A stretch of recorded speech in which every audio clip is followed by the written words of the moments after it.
الحمدللہ میری سب بچیاں، میری اللہ نے مجھے 5 بیٹیاں دیں جی، 5 بیٹیاں الحمدللہ اس کام میں لگی ہوئی ہیں، ادارے کو نعمانی پبلک اسکول کو سنبھالتی ہیں، اور اس کے علاوہ ایک اور ادارہ قائم کیا آن لائن، کیونکہ لڑکیوں کی طرف سے اتنی درخواست ہے کہ آپ نے لڑکوں کا ادارہ قائم کر دیا۔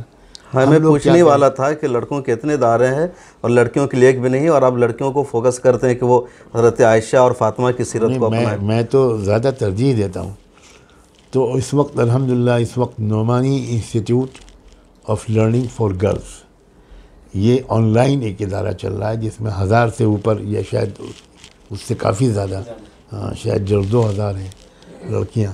تو آن لائن ایجوکیشن 14 یا 15 یا 16 17 کورسز ہیں، الگ الگ کورسز ہیں، ڈپلوما یا تربیتی کورسز ہیں، تربیتی کورسز باضابطہ سلیبس کا 6 مہینے کا ہے، کوئی 3 مہینے کا ہے، کوئی، اور پھر ہر ایک کا امتحان لے کر سرٹیفکیٹس ملتے ہیں ان بچیوں کو۔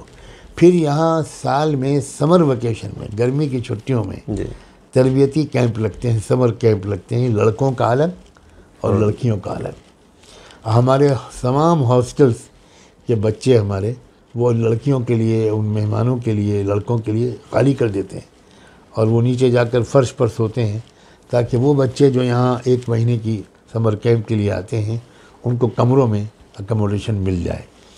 یہ کام ہو پا رہا ہے، کام ابھی بہت ابتدائی اسٹیج میں ہے، بہت زیادہ اس کو آگے بڑھنے کی ضرورت ہے۔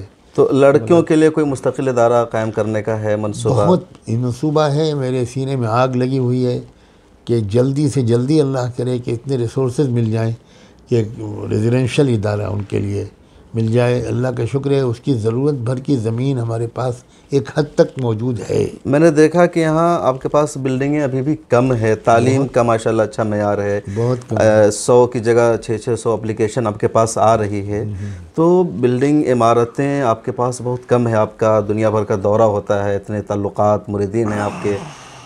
اصل میں مجھے وہ فن نہیں آتا، فن ریزنگ کا، وہ مجھے بالکل، میں اس میں بالکل اناڑی ہوں۔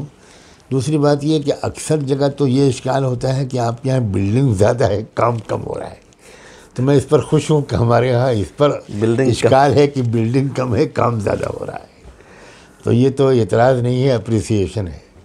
نہیں، بالکل، بہرحال بلڈنگ کی ضرورت تو ہے، بہت ایک اور ضرورت ہے۔ آپ ماشاءاللہ بالکل کنٹمپریری اور برابری کے ساتھ تعلیم دے رہے ہیں، لیکن جو نام آپ نے رکھا پورے مدرسے والے، آج کل لوگ ایسا کر رہے ہیں، مطلب نام پورا انگلش میں ویسٹرن انداز کا رکھتے ہیں، تعلیم کچھ بھی پڑھاتے ہوں۔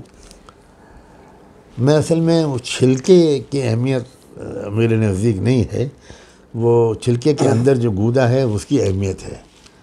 میں نے کبھی آج تک بادام کا چھلکا نہیں کھایا، بات ہے تو اب لوگ اگر چھلکا کھاتے ہیں تو ان کو ذوق مبارک ہو، اگر ان کو۔ آپ کا سفر بہت رہتا ہے، میں دیکھتا ہوں کنٹینیو، یہاں وہاں، مہینہ میں بہت کم میرے خیال میں یہاں رہنے کا موقع ملتا ہوگا یا مجلس کی وجہ سے، تو پورا مینیج کیسے کرتے ہیں آپ؟ اتنا تعلیم ادارہ، اتنے سارے بچے، شروع کے چند سالوں میں نے سفر بہت کم کیے، اور ایک ٹیم تیار کرنے کی کوشش کی کہ ایک ٹیم تیار ہو تاکہ اگر میری ایبسنس میں یہاں کے کام پر کوئی فرق نہ پڑے۔ میں انتہائی خوش نصیب اور اپنے رب کا شکر گزار ہوں کہ بڑے ڈیڈیکیٹڈ اور کمیٹڈ ٹیم مجھے اللہ نے دی۔ ماشاءاللہ، میرے نوجوان ساتھی، جی، میرے اساتذہ، جو بھی اسٹاف ہے یہاں کا، وہ میں یہاں مہینوں نہ رہوں تب بھی وہ اپنی طرف سے محنت میں کوئی کمی نہیں کرتے۔ کبھی مجھے ان سے یہ کہنا پڑتا ہے کہ بھائی تھوڑی کم محنت کرو۔ اچھا، یہ میں سچ کہتا ہوں میں آپ سے۔ کبھی بعض اساتذہ سے مجھے یہ کہنا پڑتا ہے کہ مجھے اطلاع ملتی ہے کہ آپ 12 بجے رات تک پڑھاتے رہتے ہو بچوں کو، تو بھائی اس طرح تو بچوں کے بھی صحت پر اثر پڑے گا، آپ کی صحت پہ بھی اثر پڑے گا، تو اس لیے تھوڑا کم کرو۔ آج تک مجھے کسی بھی ٹیچر سے کہیں یہ شکایت نہیں ہوئی کہ کسی نے اپنی تربیت یا تعلیم کے فرائض کے ادا کرنے میں کوئی کوتاہی کی۔ مطلب آپ نے سبھی کو مشن اور تحریک سے جوڑ دیا ہے، میں نے پوری کوشش یہاں بطور ملازمت کے اسٹاف کے نہ رہے بلکہ تحریک کا حصہ ہے وہ۔ اور یہ بھی ایک بات بتا دوں، میں ان تمام اداروں کے انتظامی امور میں دخل نہیں دیتا، کسی بھی چیز میں نہیں۔ پوچھ لیجیے آپ کسی سے بھی، ان سے بھی دریافت کیجیے جو ادارے چلا رہے ہیں، جی، ان کو یہ تو شکایت مجھ سے ہے کہ آپ کبھی خیریت نہیں پوچھتے، خیریت نہیں لیتے ہیں، لیکن میں پورا اعتماد کرتا ہوں اور فیصلے کی پوری آزادی ان کو دیتا ہوں، اور کبھی بھی اگر کوئی مجبوری مجھے محسوس ہوتی ہے میں کبھی کوئی آرڈر نہیں دیتا، میں ان کو بلا کر ڈسکس کرتا ہوں. اکثر میری رائے بدل جاتی ہے, کبھی کبھی ان کی رائے بدل جاتی ہے. کمپلیٹ ٹرسٹ کا, محبت کا, خلوص و وفا کا ماحول ہے. اللہ نظر بد سے بچائے.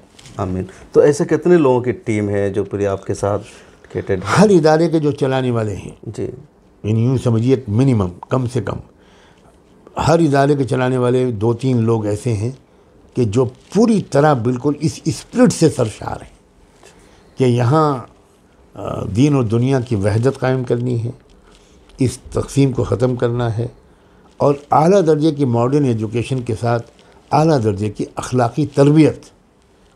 آپ کو, ہمارے ناظرین کو بھی, بہت سے ناظرین کو اس بات پر خوشی ہوگی کہ میری اطلاع کے مطابق ہمارے تمام اداروں کے اگر ایوریج نکالا جائے تو 75% سے زیادہ بچے تہجد کے پابند ہیں. پتہ نہیں میں صحیح کہہ رہا ہوں کہ نہیں, آپ لوگ کریکٹ مجھے بھی بچوں نے بتایا, اساتذہ بھی نے ذکر کیا کہ فجر سے 1 گھنٹہ پہلے یہاں جگنے کا 75% بچے ایوریج, وہ لوگ تو زیادہ بتاتے ہیں, میں کم کر کے کہہ رہا ہوں. کم کر کے بتا رہے. کبھی کبھی میں اچانک چپ چاپ رات میں 2 بجے, 2:30-3 بجے یا 4 بجے, آج کل کے لحاظ سے, ٹائمنگ کے لحاظ سے جو تہجد کا وقت ہوتا ہے, تو میں چپ اکیلے جا کر دیکھتا ہوں, جھانکتا ہوں, تو میری آنکھوں میں آنسو آ جاتے ہیں جب میں دیکھتا ہوں کہ 40-50 بچے سجدے میں پڑے رو رہے ہیں, تلاوت کر رہے ہیں, یا اپنی کتابیں پڑھ رہے ہیں کورس کی. اور منڈے اور تھرسڈے کا روزہ, آپ اگر دسترخوان دیکھیں افطار کا, جی ہر منڈے اور تھرسڈے کو, تو آپ کو ایسا لگے گا کہ کیا رمضان شروع ہو گیا. جو حدیث میں ہے کہ حضور صلی اللہ علیہ وسلم جو سنت جمعرات کو, اور یہ قانوناً لازم نہیں ہے, بالکل نہیں, کوئی تہجد نہ پڑھے کوئی مواخذہ نہیں, ایک جذبہ پیدا ہو جاتا ہے. لیکن صرف ترغیب دی جاتی ہے کہ بچوں ذرا کریکٹر بلڈ کرو. ادھر میں دارالمعلوم ربانی میں تھا, ان کے ذمہ دار سے بات چیت ہو رہی تھی, تو ان کا کہنا تھا کہ اب 5ویں سے داخلہ ہوگا تو حفظ لازمی ہے. ابھی تک تو کچھ بچے ایسے ہیں, چونکہ مجھے کنفیوژن ہو رہا تھا کہ کوئی عربی دوم میں ہے اور وہ 11ویں میں, کوئی سوم میں ہے, وہ 11ویں میں کیسے. تو بولے کہ پچھلا چلا آ رہا ہے, اب جو بچے آئیں گے تو ہر ایک کے لیے حافظ ہونا لازم ہوگا. لازم ہوگا, صحیح. اللہ کا شکر ہے, لوگوں میں شوق بھی ہے کہ بچے ان کے حافظ بنیں. تو ہم نے کئی تجربے کیے ہیں, کیونکہ یہ ایک یونیک نظام تھا جیسے آپ نے خود کہا. تو ہمارے پاس کوئی نظیر موجود نہیں تھی جس کو ہم فالو کرتے, تو اس میں ہم کو تجربے کرنے پڑے. کچھ تجربہ کیا, پھر نظام میں تھوڑا سی تبدیلی کی, پھر اس نظام میں 2-3 سال تجربہ کرنے کے بعد اب اتنی تجربوں سے گزر چکے ہیں کہ اب ایک مستقل طور پر ایک مستحکم نظام تعلیم کا